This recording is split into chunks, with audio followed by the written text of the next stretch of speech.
Albert Einstein once said, everybody's a genius.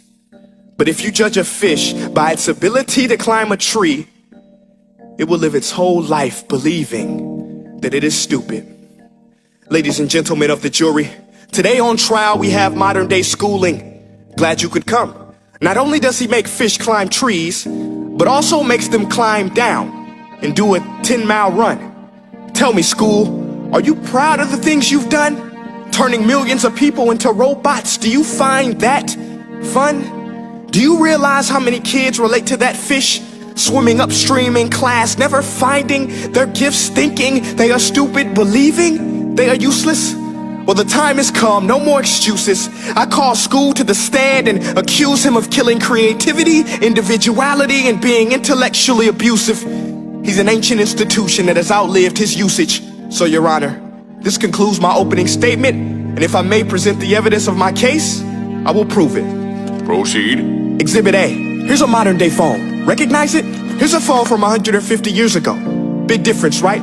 Stay with me. Here's a car from today, and here's a car from 150 years ago. Big difference, right? Well, get this. Here's a classroom of today, and here's a class we used 150 years ago. Now ain't that a shame? In literally more than a century, nothing has changed. Yet you claim to prepare students for the future? But with evidence like that, I must ask, do you prepare students for the future or the past? I did a background check on you and let the record show that you were made to train people to work in factories, which explains why you put students in straight rows, nice and neat, tell them sit still, raise your hand if you want to speak, give them a short break to eat, and for 8 hours a day, tell them what to think.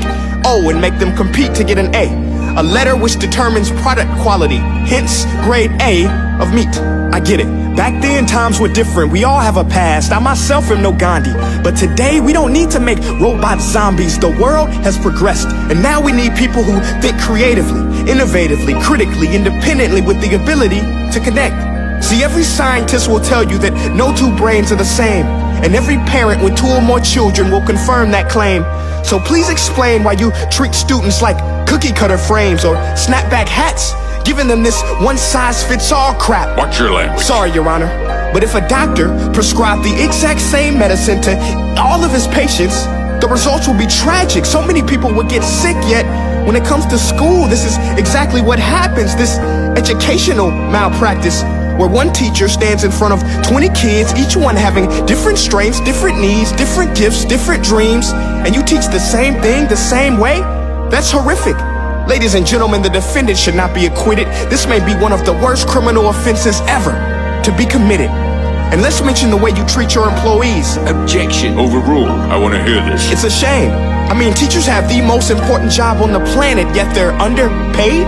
No wonder so many students are short-changed. Let's be honest, teachers should earn just as much as doctors, because a doctor can do heart surgery and save the life of a kid, but a great teacher can reach the heart of that kid and allow him to truly live. See, teachers are heroes that often get blamed, but they're not the problem. They work in a system without many options or rights. Curriculums are created by policymakers, most of which have never taught a day in their life. Just obsessed with standardized tests. They think bubbling in a multiple choice question will determine success. That's outlandish. In fact, these tests are too cruel to be used and should be abandoned, but don't take my word for it. Take Frederick J. Kelly, the man who invented standardized testing, who said, and I quote, "These tests are too cruel to be used and should be abandoned." Ladies and gentlemen of the jury, if we continue down this road, the results will be lethal. I don't have much faith in school, but I do have faith in people. And if we can customize healthcare, cars, and Facebook pages, then it is our duty to do the same for education, to upgrade it, change it, do away with school spirit, because that's useless. Unless we're working to bring the spirit out of each and every student, that should be our task. No more Common Core. Instead, let's reach the core of every heart in every class. Sure, math is important, but no more than art or dance. Let's give every gift an equal chance. I know this sounds like a dream, but countries like Finland are doing impressive things. They have shorter school days. Teachers make a decent wage. Homework is non-existent, and they focus on collaboration instead of competition. But here's the kicker, boys and girls. Their educational system outperforms every other country in the world. Other places like Singapore are succeeding rapidly. Schools like Montessori, programs like Khan Academy. There is no single solution, but let's get moving. Because while students may be 20% of our population, they are 100% of our future. So let's attend to their dreams, and there's no telling what we can achieve. This is a world in which I believe, a world where fish are no longer forced to climb trees. I rest my case.